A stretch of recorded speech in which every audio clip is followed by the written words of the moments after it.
hymn of praises, number 107. This is one I picked out because the lyrics are very powerful in it. And I know we don't do this one an awful lot, but first time through we'll keep try to stay together here. And can it be that I should gain?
Sing together the old rugged cross.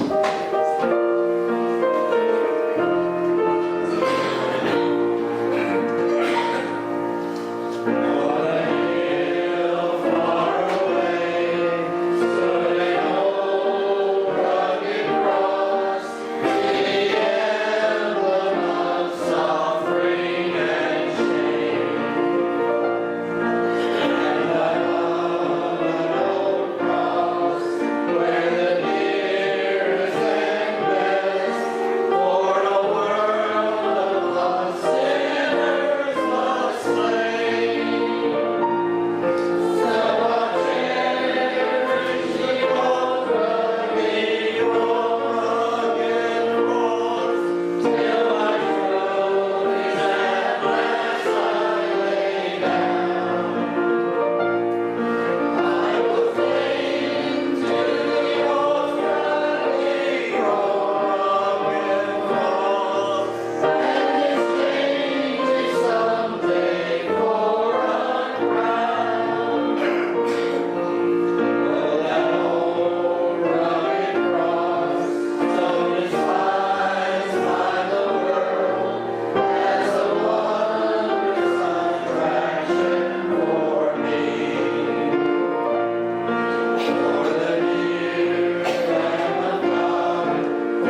it seems like every time you turn around, you turn on the TV and you see there's some kind of a study on healthy eating habits. And it seems like what these, quote, experts recommended yesterday is now bad for you today, and they have something new for you to do in order to live longer and be healthier. I can't really speak a whole lot on the subject myself, because I have always thought that you can more or less have just about anything you want as long as it is in moderation, especially ice cream. You see, weight loss, as long as man has been on the earth, has really been based on your calorie intake. And despite all the efforts of nutritionists to seem like the smartest people in the room, I don't think they're ever going to improve upon the fact that if you take in fewer calories consistently than you did before, in time you will lose weight. But it is a little more complicated than that, but that is why what we eat is so important, because you need to eat things that are filling so that you don't want to take in more calories. Now, a few years back, there was a college professor who made the news, and maybe you heard about this, maybe you haven't. He wrote about what they called the Twinkie diet. Naturally, I was intrigued, and I thought this man must be a genius. What he did is he ate whatever he wanted, and he counted his calories, and he made sure he didn't exceed a certain amount in a day.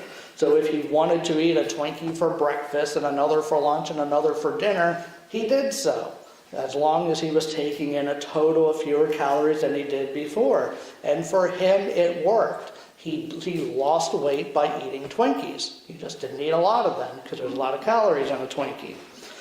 So, again, there is something to be said, though, by eating healthier foods. I don't suggest everyone here start on the Twinkie diet. But nutritionists will tell us that there are certain foods that have benefits, such as whole wheat bread. They say that it gives you the energy you need, but it also fills you up better, like I said a minute ago. That way you don't feel so hungry and you don't want to overeat. That way, again, you're less likely to take in more calories that you don't need. Bread is a great source of fiber, and the magazine Nutrition Research says 92% of Americans don't bring in enough fiber through their diet. Now, the interesting thing about bread is that bread is such a common food that it literally dates back to the beginning of human civilization as we know it, thousands of years. And it's in a Bible a lot. Okay, we talked about it the last couple weeks in our series when we're looking at the Gospel of Mark. And actually, in the King James Version of the Bible, the word bread appears 330 times in the whole Bible. So it's in there a lot. And bread is made from grain. And I don't think we can fathom how much grain is grown to make bread. It has been said that if you take the state of Kansas, and now they produce a lot of grain. Now, admittedly, not all of it is used to make bread, but a lot of it is. If you would take all of the grain that Kansas grows in 1 year and use all of that to make bread, they could produce 36 billion loaves of bread in 1 year. That's a lot of grain. Yeah. So, and that's just Kansas, too. All the talk of bread is to illustrate that since bread is such a common commodity, no matter what era we're talking about, whether it's the 21st century or the 1st century or, whatever, it makes sense that Jesus relates himself to bread as well when he says, I am the bread of life, meaning we cannot live eternally without him. Having said that, in these events in the middle of the Gospel of Mark, bread is constantly showing up. And Jesus feeds the multitudes on two separate instances that we had looked at. And we will see shortly after those miracles of feeding that the disciples forget to take the bread along when they head out on a trip. So that's where we're going to pick up the story in Mark chapter 8. And if you'd like to follow along in your pew Bible, you can do so by turning to page 713. And we will read in Mark 8 from verses 14 through 21. And the word of the Lord says, "The disciples had forgotten to bring food except for one loaf they had with them in the boat. 'Be careful,' Jesus warned them. 'Watch out for the yeast of the Pharisees and that of Herod.' They discussed this with one another and said, 'Is it because we have no bread?' Aware of their discussion, Jesus asked them, 'Why are you talking about having no bread? Do you still not see or understand? Are your hearts hardened? Do you have eyes but fail to see and ears but fail to hear? And don't you remember when I broke the 5 loaves for the 5,000? How many basketfuls of pieces did you pick up?' 12, they replied. And when I broke the 7 loaves for the 4,000, how many basketfuls of pieces did you pick up? They answered, 7. He said to them, 'Do you still not understand?' May the Lord's holy word be like bread for us, be bread for our souls, nourishing and sustaining us and bringing us satisfaction. I hope through this series that we can see how you really can't take one paragraph or small portion of Scripture and analyze it in a vacuum as if nothing came before and nothing came after, because it is all connected together in God's big story. And that's how it is in life. The fact that you are all here today is a result of decisions you have made that came before, and it's going to affect what you do after you came to church this morning as well. Now, in all of our lives, we literally make trillions upon trillions of individual decisions, and only a tiny portion of those decisions are really ours specifically, and most of them were made by people who came before us. So, where we're at in the Gospel of Mark is Jesus feeds 5,000 with fish and loaves. Then he goes and he feeds 4,000 more men and their families as well with more fish and more loaves. And then Jesus has a brief encounter with the Pharisees who try to test him, and then he sets out on the sea again. And in the Bible, we know that Jesus often used analogies in order to make people understand things by relating to things they were familiar with. And otherwise, it just wouldn't make as much sense to them. So he starts talking about bread because he's thinking, okay, they should remember that recently we fed 9,000 men plus their families with bread. So here is a good application of that. Jesus gives the disciples this very cryptic warning, though, when he says, "Be careful, watch out for the yeast of the Pharisees and that of Herod." Needless to say, it didn't make much sense to them. And they only remembered to bring 1 loaf of bread along, which wasn't enough. They should have had more with them. But they're wondering, why all of a sudden is Jesus bringing the Pharisees and Herod into this discussion? What do they have to do with this trip we're on? Through Jesus' words, we get the sense he thinks they should understand what he's saying, but they just still don't quite get it.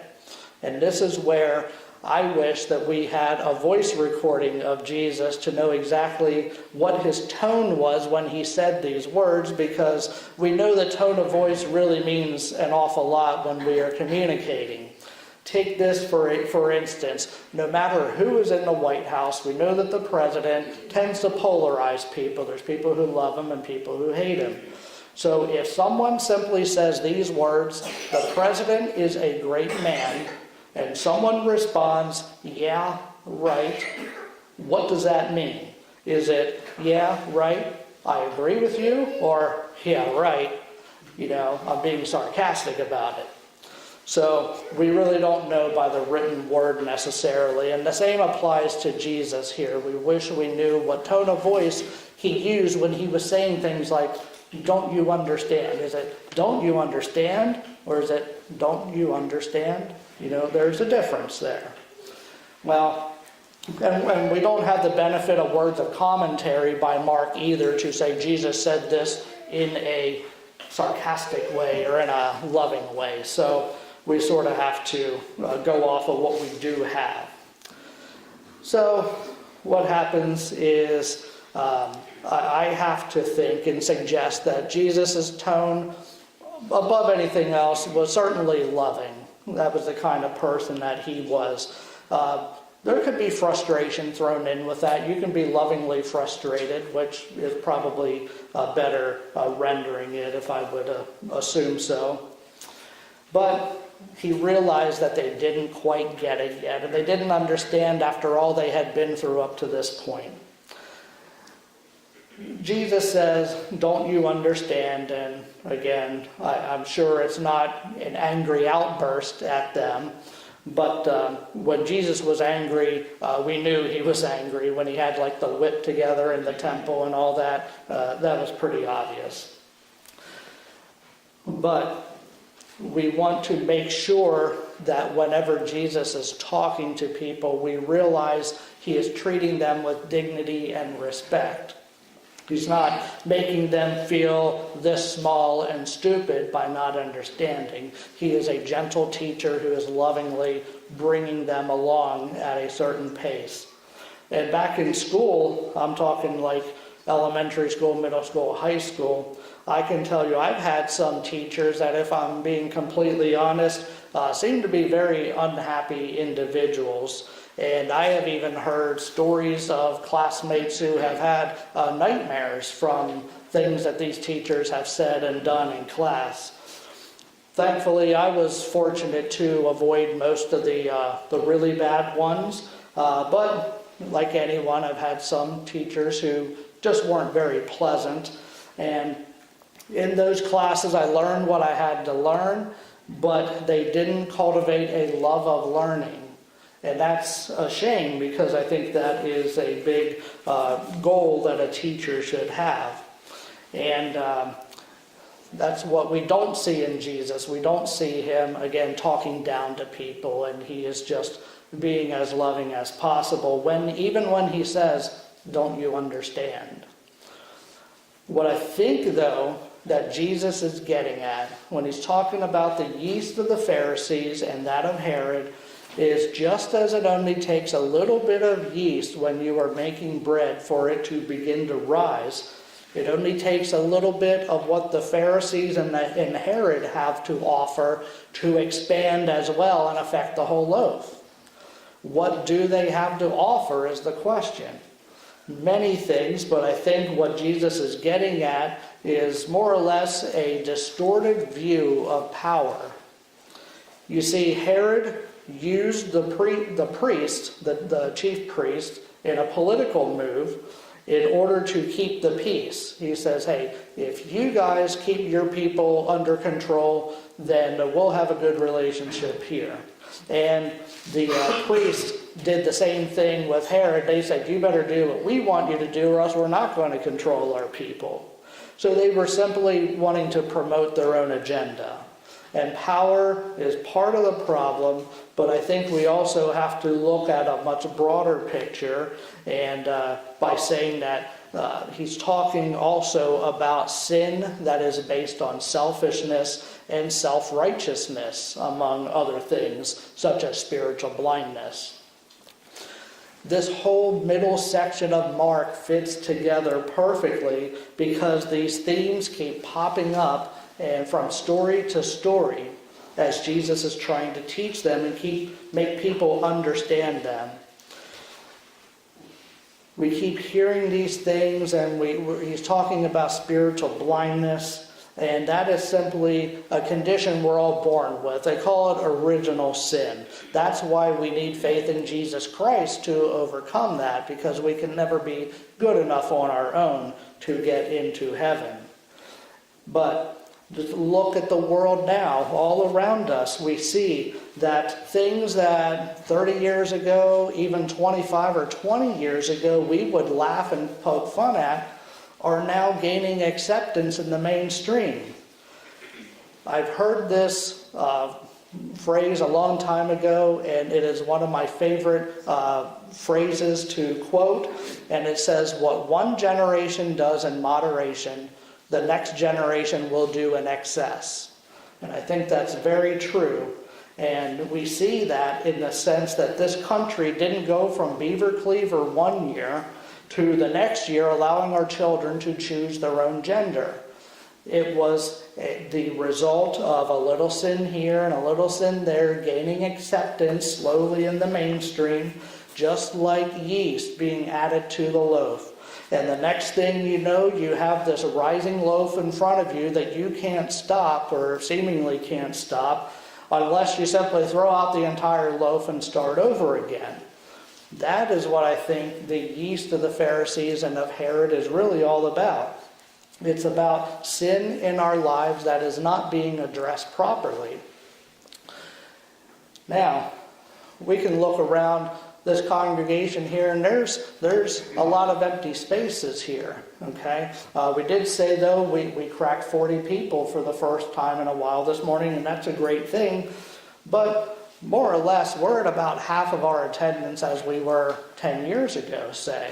So it's something we need to be aware of. We realize some people have passed away, some people have moved away, but they haven't been replaced. So what I say is we need more sinners to come in here, because if they aren't coming in here, they aren't getting saved. So we have what I believe is a good core of believers in this church that will protect the dignity of the church no matter who comes in, and that we want people to come in and assimilate to the ways of Jesus as they are being taught in a Bible-believing church. Not the other way around, where people come in and then people start being like the unrepentant, unregenerated people are. But it's even more than that. It is, if it were all about getting people to come into church, it would be rather easy. We can do things like advertise free drinks for everyone, okay? And people will come in if they can get some free beer. And it sounds crazy, but there are churches that are actually doing that just to get their numbers up. And I think that is a shame. But the fact is, if it were all about the numbers, there's ways you can get people in, but that should not be your goal. The goal is to honor Jesus Christ in the process. And as being a Christian, your life will change upon accepting Christ into your life. Whenever you're bringing people in and not changing them, that's when you have a problem. So, with the yeast of the Pharisees and that of Herod, what are we supposed to understand? We have to go back to the miracles feeding the multitudes, both of them, to understand. And if the disciples would have had it their way, they would have had the people go out and buy the food that they would have had. They would have consumed what they had. And at the end of the day, they would have had nothing left over. That's how it is with sin. It satisfies for a little time, but after then, you have nothing to show for it. That's why Jesus showed them a better way, that if they rely on God like they did when they allowed Him to feed them, which represents them obeying Him, He would meet the needs for the moment and have so much extra than they ever expected. The yeast of the Pharisees and Herod is representative of sin that people choose to engage in. And it's so easy to find sin at your fingertips nowadays. But that won't multiply goodness like obedience to God's will does. We know how easy it is to sin. We are very good at sinning. But the theme of the ease of sin and the difficulty of living righteously runs all throughout the whole Bible from cover to cover. But I want to give you 2 verses from the Sermon on the Mount before I leave you this morning. And Jesus said, "Enter by the narrow gate, for wide is the gate and broad is the way that leads to destruction, and there are many who go in by it. Because narrow is the gate and difficult is the way which leads to life, and there are few who find it." There's much more to living the Christian life than simply avoiding sin as well. We come together. We build each other up. And it's a shame when people say, I don't have to go to church because I can pray and I can read my Bible in my room by myself. And they'll say, because God knows my heart. And they say those words not terrified by the fact that God knows their heart. That's the irony in it. When we start baking bread and adding yeast of sin, you don't necessarily notice it much at the beginning until later on. And that's the nature of sin. It keeps growing and growing. A little here and a little there isn't too concerning, but before you know it, you've created this monster that's very difficult to deal with. The same goes in our lives, but we can always pray to God and call on Him to give us strength to remain pure no matter what threatens our church or what threatens our relationship with Him. Let's bow our heads and have a word of prayer at this time.